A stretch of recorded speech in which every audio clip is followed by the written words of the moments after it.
I do want to get into kind of the brass tacks of this big event, which a lot of conversations happening around Ukraine, but obviously bringing it together both sides of the Atlantic during this conversation. I want to talk about this coming now at a critical time for the world. What's the key focus this week? Well, this is our 18th edition, and it's a wonderful high-level audience that comes together every year. Obviously, this year, the focus is the war in Ukraine. The war itself, what to expect, what to be happening next. And above all, for our audience, it's the question of transatlantic cooperation. The United States and Europe, what do they do together to support Ukraine, but also for Ukrainian reconstruction? So those are the focuses. Absolutely important focuses too, as reconstruction is in the headlines this week. We do know there's a foreign minister expected to speak in France later this week, I believe on Friday, also to discuss reconstruction in Ukraine. But it comes at a time when Ukraine remains under assault. Officials there providing any answers on when this could come to a resolution? Well, I don't think our conversations are going to give us definitive answers to that. It's a big open question.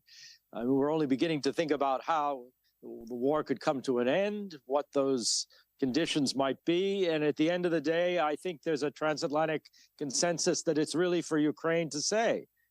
But we are beginning to think about not only the war itself, but how to rebuild Ukraine and how much of that could be done even before the war itself ends. And that's a question for governments, but it's also a question for businesses and civil society. And all of those people will be here in strength to discuss those issues this week. Yeah, we heard from earlier this morning, Jan Stoltenberg speaking there right outside your forum there in Brussels. Good to hear from him, continuing to double down there on that support that those NATO allies and leaders obviously have for Ukraine. And there's been so much Western support. Along with the Ukraine being a major topic of discussions this week, we also know that the general global economic health with these world leaders will be discussed, as well as the upcoming 2024 U.S. elections. What can we preview on that?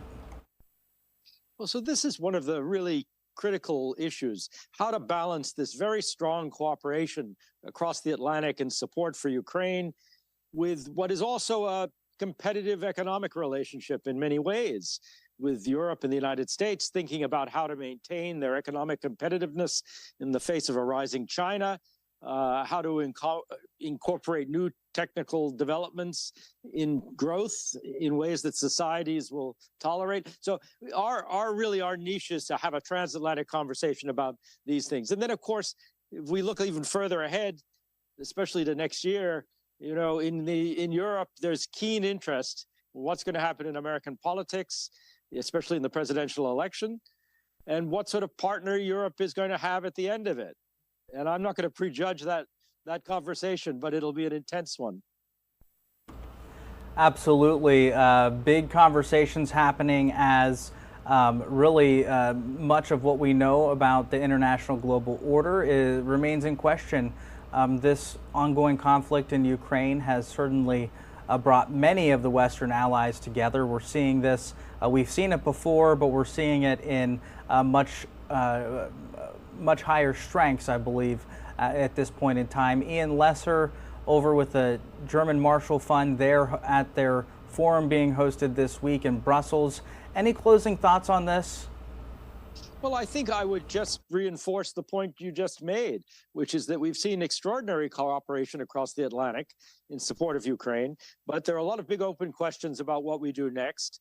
And we need to convince the rest of the world as well, beyond Europe and the United States, that this is a battle worth fighting. Convincing world leaders that it's a battle worth fighting. That from Ian Lesser over at the German Marshall Fund South. Thank you so much for joining us this morning for this important occasion. My pleasure. Thanks for the invitation.